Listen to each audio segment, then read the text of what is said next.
two, one. Welcome to the Marne Report. Well, hey there, Fort Stewart-Hunter Army Airfield. Daniel Malta here with your latest edition of the Marne Report. I'm here with the brand new Garrison Command Sergeant Major of Hunter Army Airfield, CSM Ryan Reichard. How you doing? Good morning. How's everyone doing out there? Yeah, great. Well, today we are going to get to know CSM Reichard a little so you can get a feel for the kind of guy he is, and then we'll learn a little bit more about his plans here at Garrison and how they may affect those living and working on the installation. All right, CSM, if you could tell me a little bit about yourself, where you're from, and what you like doing. As I mentioned, my name is Command Sergeant Major Reichard, so I've been in the Army for approximately 21 years now. I got two kids, Vincent and Jacinda. They were here for my change responsibility, which is great. Awesome. I got two German Shepherds, which everyone will see me out there running around throughout the mornings. So I was born in Indiana, lived in Southern California for 11 years, then I joined the military at 18. So my entire career has been in aviation, which I'm a 15 Sierra, which is an 0858 Delta helicopter repairer. Some of my leadership positions have been a quality control, technical inspector, a platoon sergeant, AIT platoon sergeant, AIT first sergeant, and for the 15 Tangos at Fort Eustis, which I've met a lot of 15 Tangos here. Some of my off-duty time is spent, helping other people around the community and renovating houses, and involved in the local real estate and everything else out there. So, is this your first time in Savannah, Sergeant Major? This is my first time in Savannah. I have not been here, but so far I've been here for, like I said, about 3 months and been enjoying it. Okay, so if you could take me through some, I know we briefly went over your career, but what were some of the highlights of your career? So my entire career has, like I mentioned, was aviation. As I said, always 58 Delta, so I started off there. And after that, at approximately year 15, I went through, became a AIT first sergeant, went to Sergeant Major Academy, been enjoying it since. So some of my leadership positions, like I mentioned, were AIT first sergeant and all that. And but I could by far say the best position I had, or assignment I had, was Fort Eustis as an AIT first sergeant, just having an impact on those soldiers, those young soldiers, which now are here, and I see a lot of them out there. Oh, that's funny. I'm sure that's an odd experience. Yes. Seeing these kids grow up, and the next thing you know, yes, they're sergeants, staff sergeants. Yeah. Interesting. Yeah. So, this is your first time in Savannah, but it's not obviously in the aviation community. So, does this feel kind of like home? Yes, this definitely feels like home. This is a great opportunity to be here, especially being a Garrison Sergeant Major in an aviation specific, installation. So it's been pretty great out here so far. So I love it. All right. So now, one thing that a CSM offers outside of leadership is mentorship. If you could, what are some important things that you'd share with soldiers and families?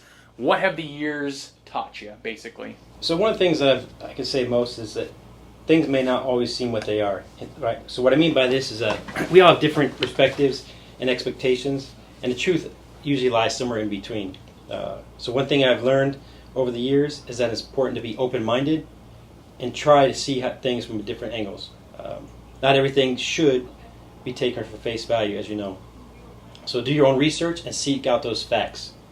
Something else that, like I say, I've learned over the years is if you're too comfortable where you're at, right, it might be time for a change. So, which could be as simple as getting out of the house, doing certain things, or just if you can move, getting a new duty station, getting out there and learning things. So you should always challenge yourself and seek self-improvement. So whether that would be learning a new skill, a job that's required for your position, or it's that personal skill, something you want to learn. You want to learn that piano, or want to learn how to play guitar, learn how to go out there and play golf, which I'm terrible at. So any way to set yourself apart from your peers. So like we say, if life was easy, and just coast along, it wouldn't be a challenge. So I challenge you all to get out there and do things to make a difference, in the community and yourself, those personal skills. No, I appreciate that. I'm a life learner myself. Yes. And if you're not growing, what are you doing? Exactly. So no, I totally agree with you, Sergeant Major. So now let's talk about soldiers and families. The Army's #1 priority is people. Could you share with me how this Garrison Command Team is working to focus on our people? So yeah, just like you said, people are most important here, because that I personally believe that every soldier, civilian, and contractor that works on this installation is very important to sustaining and improving this organization, because they're the ones that work here every day and see what's happening. So if they see something, say something, to bring it up to the garrison and let us know how we can improve, everyone that lives and works on Hunter Army Airfield. Okay. So obviously, Garrison, we deal with like the infrastructure, the buildings, facilities. Looking towards the future, are there any special projects that our soldiers and families can expect in the near future? Yeah, so one of the things, I mean, as you'll see in the near future, hopefully we'll start this new hangar improvement, or building a new hangar for, 2-3, and so that'll be a great improvement for this installation. Oh, I bet, yeah. And then also they're currently renovating the defect on the installation, so hopefully in the next couple months we'll see a change in that and get back to, having a great defect. No, I've actually seen a few things on the DFAC, and I've noticed that there's really cool features that you guys are working towards. Obviously, there's the aesthetics like LED menu boards and status screens. That's all great and kind of adds to the aesthetics of the building. But what I thought was really cool was the late night grab and go dining solution for soldiers. That kind of is really important for aviators because you guys don't normally work a typical 9 to 5, correct? That's correct. Yeah. So we're always out there. Our hours change. Sometimes we have 24-hour ops, and that little bit of that grab and go meal will help that one soldier, that 2 soldiers. Maybe even a whole entire platoon out there that can, they can't get that meal at night, so it actually builds up their morale and helps them out. Saves time and money because the DFAC money, is really a cost-effective solution. I am a civilian, and I go to our Hunter DFAC every once in a while for lunch, and I've been in a lot of Navy, Marine Corps, and Army dining facilities. Ours is actually awesome compared to the ones I've been to, so I'm really looking forward to the DFAC. So I did see you at the Independence Day celebration. That was your first event, right, as a CSM? Yes, that was. That was my first How was event. that? That was great. I mean, to see the fireworks. I know we were, had Fort Stewart had their thing, but it's great that Hunter had the opportunity to actually have the fireworks here because, we're a small installation, and to have those fireworks and have that great event on this installation, I mean, it's awesome to be out there, especially my first, I was here for almost a month, and to get the opportunity to be out in front and see it happening, that was great. So I encourage you all to come out there and see those kind of events that we have on this installation. So. Yeah, it was awesome. Yes, it was. The only thing I didn't like was the mosquitoes because it had rained the day before. Yes. Well, other than that, it was totally fun. Are there any events that you're excited for in the upcoming future? Unit flag football season is coming up, so it's a great opportunity for those units to sign up for that. And if they do, they just got to get with the MWR director to sign up for those, that flag football. Mm-hmm. Then we also coming up here soon, which is about 2 months away, is the 20-year Remembrance 9/11 run. It happened on September 10th. That's going to be awesome. Yes, yeah, it's a good little run. We set some things up there, some static displays, and it's an easy little run. And that run is even going to be on the flight line this year? Yes, it is. It's going to be on flight line, so that's a great opportunity for you. If you ever ran the flight line, hey, get out there and run it. I mean, it could be at your own pace. Some units be out there in formation, but hopefully you can come out there and enjoy it and spend the time. Our family's going to be invited out to Yes, they are. Yes. Did you know that the Marne Report podcast is now on iTunes and Spotify? Simply search for the Marne Report and subscribe to this awesome semi-regular podcast that will keep you in the know of all the ins and outs of Fort Stewart and Hunter Army Airfield. It's that simple. Check us out online and give us a follow today. So moving on, we obviously live on a great installation. We live in beautiful Savannah.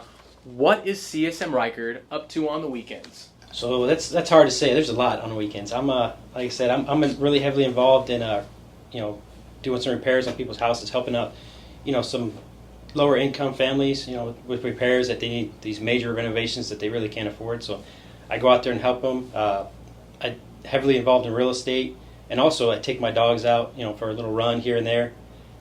Get out there and then exploring little areas within 150 miles. Just go out there and explore, see things. Go to hang out at the beach, see the things. I take my dogs and play frisbee at the beach, but there's a lot of things to do. Just see what's in the local Savannah area. I mean, it's great. So do you have a truck?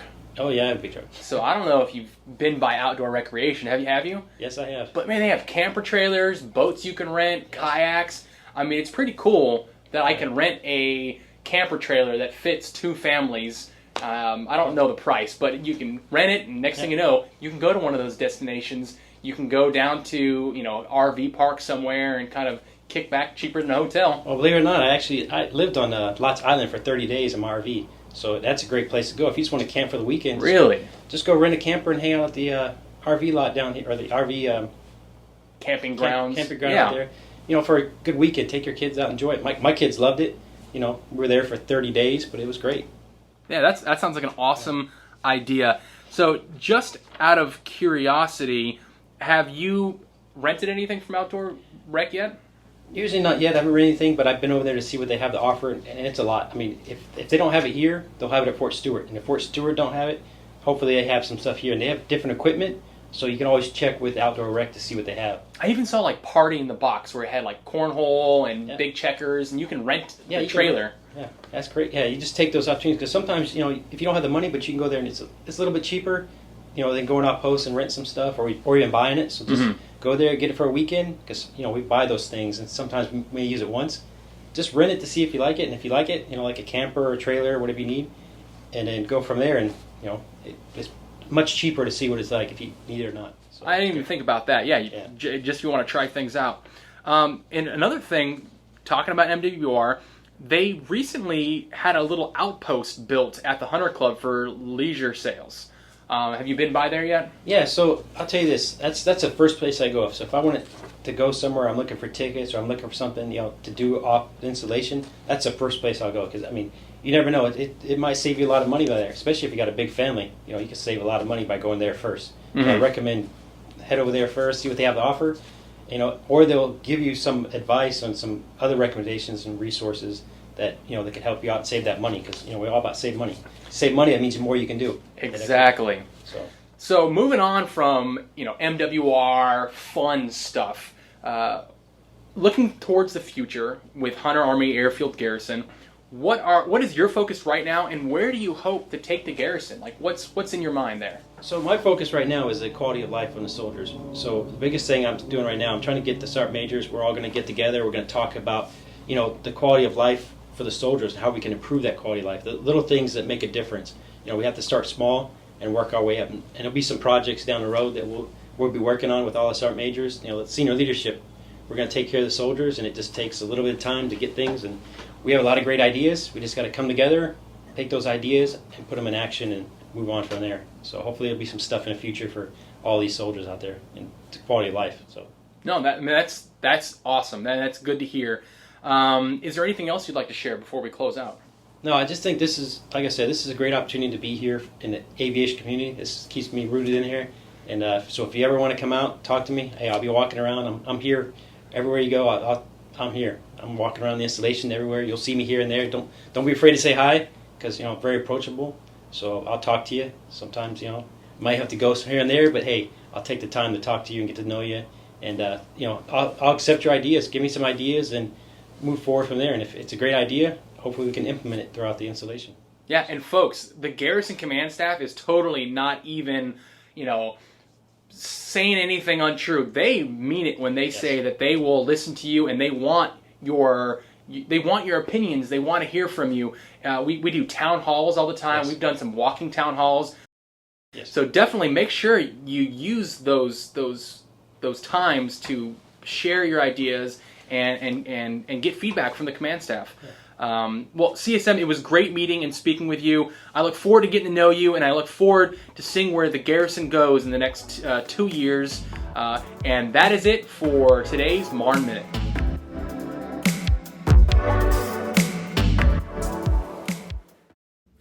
Your installation exchange is now open to Department of Defense civilians.